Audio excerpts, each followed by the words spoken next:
Obrigado por ter me lembrado de pedir aqui a atenção dos deputados de oposição. Sempre muito atento. Muito bem. É o nosso fiscal da casa aqui. Olha, eu atentamente ouvi, óbvio que o foco do meu pronunciamento hoje vai ser falar sobre o que aconteceu em relação a esses eventos da Polícia Militar do Maranhão, mas não poderia deixar de registrar a seletividade que meus amigos aqui da oposição, e aí, Christopher, tudo bem? Eles têm quando eles sobem aqui nessa tribuna. Eu nunca me esqueço, Daiane, de que quando o Brandão, aniversariante aqui do dia, como o Eric, como o John Coutrin, parabéns, John, você, como eu, sempre no dia do seu aniversário trabalha. Eu sempre trabalhei, depois dos meus 18 anos, em todos os meus aniversários, porque é uma reafirmação do sentimento de estar vivo e produtivo. Mas, estranhamente, meus colegas de oposição, que tiveram benefícios diretos nas suas campanhas de deputados federais, deputados estaduais, inclusive de senador, primeiro suplente de senador, governador, eles se esquecem, meus amigos e minhas amigas, de coisas absurdas que aconteceram quando se mantiveram os indicados do Flávio Dino no governo do Estado.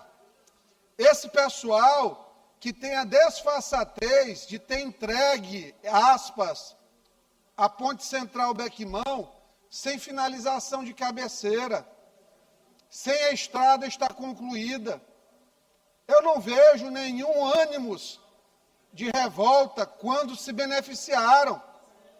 Quando o deputado Rodrigo, o Ricardo Capelli, e era bom o senhor escutar aqui, que foi seu sucessor, pagou mais de 40 entrevistas na mídia nacional, Rodrigo Lago, Leandro Belo, Carlos Lula.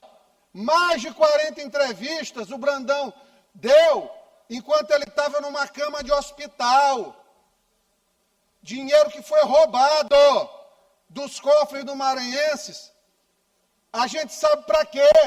Para colocar dinheiro na campanha de Flávio Dino. Porque ele dizia, Carlos Lula, assim, ó, resolvam aí como paga isso aqui. Lembrem que o CPF é de vocês, é meu também, mas é de vocês.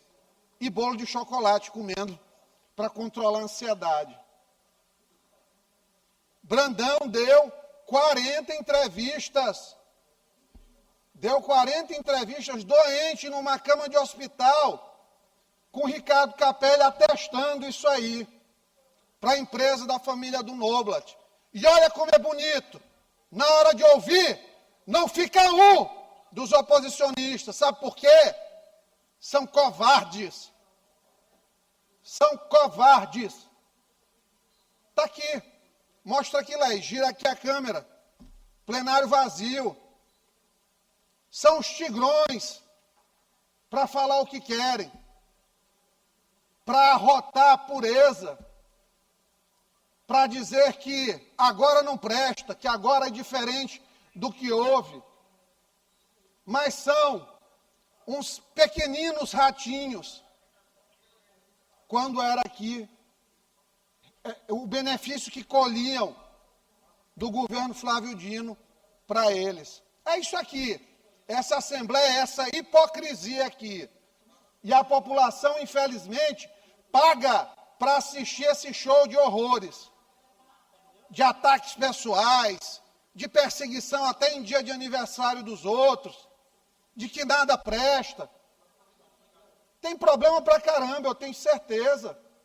Está aqui, ó, TV Assembleia mostrando. Apareceu a verdade, não tem um oposicionista no plenário. Sabe por quê? Porque sabem que ali no meu gabinete está tudo comprovado. Tem prova de tudo. E esse canalha lá do STF, que quer arrotar hoje controle de emendas, botava o pessoal para pagar poço que não era perfurado, nota fiscal que não era entregue. entrevista de um moribundo. E nunca teve revolta de Rodrigo Lago, nunca teve revolta de Carlos Lula, nunca teve revolta de Otelino Neto. Leandro Belo não estava aqui, não podia se revoltar, né, Leandro? Nunca teve. Verdade, nunca teve. Era santo na SEDUC, então, que vosso irmão participava dos conchavos na SEDUC. Nunca teve, é novo. O que eu defendo é a apuração de tudo. Até hoje eu espero o deputado Otelino Neto trazer a este plenário a assinatura que ele me desafiou na CPI para tratar de desvio da educação. Agora eu quero desde o começo. Eu quero assinar Antônio Martins para pegar desde o começo o que aconteceu nessa casa de hipocrisia. Lamentavelmente. Dito isso, vamos falar do que importa, porque nem compensa gastar energia com esse tipo de coisa. Só esperam o tempo passar e os períodos eleitorais mudarem para ser a mesma coisa. Falam de oligarquia, mas quem é o indicado para o cargo de suplente de senador foi a esposa. O outro está aqui, o irmão era da SEDUC. O outro fez o partido, colocou o pai na direção. O outro participa, tem genitora recebendo dinheiro de vice-governador. O que é isso a não ser brotos oligárquicos? O que é isso além de uma progenie malfeitora desde o início? Porque a oligarquia começa desse jeito. Começa desse jeito. Então, o que oferecem de diferente? Qual é a diferença do que existe aqui nesse Maranhão, infelizmente, há mais de 5 décadas, do que o modelo de quando eles estão no poder? Existe zero de diferença. Agora, Braulio, tem que falar aqui, e é bom, o mais importante aqui é que não tem deputado, mas tem policial, tem oficial e tem praça aqui escutando esse discurso agora. Nós tivemos aí no final de semana um dos episódios mais vergonhosos de uma pessoa que não é apenas uma pessoa. O que aconteceu é uma cultura dentro da corporação. Uma cultura que existe porque a corporação é extremamente hierarquizada e as relações têm base nas relações de poder, pressão financeira e pressão funcional. Nós tivemos um subcomandante da PM afastado por denúncias de assédio. Não uma, não duas, não três. Um comportamento repetido, que contou recentemente, inclusive com a tentativa do mesmo, de pedir para que pessoas fossem na minha rede social se solidarizar com ele, justamente subordinados. Recebi material print de pedidos dele, por favor, vá na publicação do deputado me defender, porque você não vai se arrepender de me ajudar. E eu vou dizer o ciclo aqui, eu não sou mulher, mas sou pai de meninas, 2, tem mãe, que atravessou todo esse difícil período aí, dos anos 60 até aqui, tem esposa, que passou por dificuldades na vida também, e tenho muitas amigas e pessoas que me procuram também, em condição de anonimato. Como é difícil sobreviver numa corporação que você precisa, muitas vezes, se submeter a sua intimidade ser cedida para que você não seja perseguida ou para que você consiga evoluir. Eu entendo quando vai uma policial feminina, na minha rede social, eu já identifiquei algumas, defender o coronel. Por quê? Pressão. Por quê? Trocaram benefícios de carreira para dar apoio. Pessoas que esquecem dos abusos por conta dos ganhos que tiveram por sobrevivência. Não tem policial feminino, exclusão de umas 2, 3 aí que eu já olhei, já recebi mensagens de pessoas me mostrando, charlando por aí, com vida boa, tomando champanhe fora do Brasil. Não tem. É gente que está lutando para pagar suas contas. É gente que tem um consignado. São mulheres que estão lutando muitas vezes sozinhas para cuidar dos seus filhos. E que se submetem a essa cultura e chega a um ponto de estarem tão enraizadas em suas mentes esse dia a dia dessa cultura pesada, opressora, e normalizam isso. Perto do que foi feito aqui com o secretário de Segurança, que foi uma situação, uma palavra lá que não foi bem aceita, e cada um com seus motivos, o que aconteceu é um escândalo. É a ponta de um iceberg de uma cultura completamente predatória. São predadores que existem ainda, infelizmente, na nossa polícia. E que nós temos que combater. Nós temos que falar a respeito disso. Porque, sabe o que acontece? Tem muita policial feminina que não está trabalhando. Sabe por quê, Sumica? Que está no departamento médico com transtorno de ansiedade. Porque tem um superior que diz que a vida dela não vai dar certo se ela não se submeter aos anseios dele, em geral de natureza sexual. Agora o coronel Magalhães pediu exoneração do cargo que ocupava, colocou à disposição. Sabe por quê? Porque esse Magalhães é outro conhecido dentro da polícia, por comportamento sexual inadequado. Foi chantageado, arrumou uma amante dentro da polícia. E por que eu estou falando disso? Porque não é vida pessoal, é vida pública. Teve uma amante dentro da polícia e foi ameaçado pela amante de que, se não arrumasse a promoção para ela, ia contar para a esposa. A polícia virou isso aqui, um bordel. Não como um todo, mas pequenos bordéis. Umas pessoas que não estão respeitando. E sabe o que está acontecendo? Um dos melhores comandantes dos últimos tempos, que é o comandante Wallace, coronel Wallace, pessoa maravilhosa, está se esforçando, está sendo prejudicado por conta desse tipo de cidadão no entorno dele.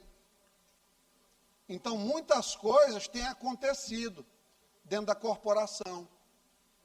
E isso tudo é muito grave. Muito grave. Hoje nós temos uma situação em que a policial, que o coronel primeiro que se falou aí, ele foi ouvido antes da vítima. Como é que se ouve primeiro o agressor e depois se ouve a vítima? Não abriu nem sindicância. A menina foi pressionada e reduziu a termo, dizendo que não aconteceu. Mas todo mundo sabe o que aconteceu. E sabe por que eu não tenho medo de falar isso? Porque a verdade, ela grita. Primeira coisa. Segundo ponto, nós sabemos que o processo penal, infelizmente, ele não consegue, muitas vezes, mostrar a verdade. Joelma em Tasso Fragoso foi assassinada pelo namorado. Não tinha policial suficiente, porque o Maranhão é gigantesco. O cara foi para a delegacia, não retiveram a van, da qual ele jogou a mulher do lado de fora, em alta velocidade, teve um rolamento gigantesco, ela se fraturou toda. Sabe o que ele fez? Levou a van para casa, higienizou a van toda. Quando foram periciar, não tinha mais uma gota de sangue. Conclusão, não foi possível avançar com o inquérito. Ele matou, como a gente sabe que o O.J. Simpson também matou a esposa em separação nos Estados Unidos, que foi um caso emblemático. Todo mundo sabe. Mas, por conta de uma luva que ele fez uma encenação, o sentimento coletivo que se criou, ele não foi condenado, ele foi considerado not guilty, que no sistema americano é não culpado, não quer dizer que seja inocente. Inocente é quando eu provo que realmente não fiz. Eu estava em outro lugar, está aqui, ó, testemunha, foto, e me acusaram um crime, bem ali em Lago da Pedra. E eu estava bem ali na praia de São Luís com a família tomando uma água de coco. Esse é um inocente. Um não culpado é o que a Constituição garante como presunção de inocência. Então, o processo penal tem limitações. Infelizmente, tem limitações. E isso vai acontecer se a gente não ficar vigilante em relação a esses coronéis. Porque o tempo passa, as notícias esfriam, as pessoas cada vez menos se escandalizam, a gente vai normalizando. Só que eu não posso normalizar. Braulio, até 31 de janeiro aqui o mandato, né? Até 31 de janeiro, que eu sei que eu vou estar no mandato, se não tiver nenhum acidente, nenhuma complicação, obrigado, senhor. Até 31 de janeiro, aqui esse espaço vai existir, presidente, para trazer essas situações.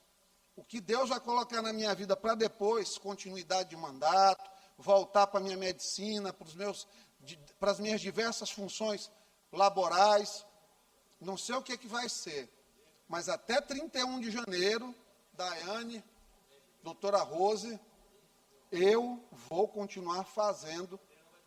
Bandeira vai estar, se tem uma certeza que Bandeira vai estar aqui, porque Bandeira é imortal. É Highlander, verdadeiro Highlander, só pode haver um. Né? Então, assim, até dia 31, pode ter certeza que eu estarei aqui, dando voz a essas pessoas que todo santo dia esse sistema tenta esmagar, Flávio Olímpio. Todo santo dia o sistema tenta esmagar alguém que seja pequeno, alguém que não tenha amizades, alguém que não possa pagar um advogado caro, alguém que não possa comprar uma decisão judicial, alguém que não possa pagar um sistema de mídia para divulgar a sua situação. Então, são essas as palavras. Eu quero agradecer a oportunidade, meu presidente, pela tolerância que o senhor teve com o início do pronunciamento e dizer que tenho uma grande admiração pelo seu trabalho, principalmente na cidade de Bacabal. Muito obrigado.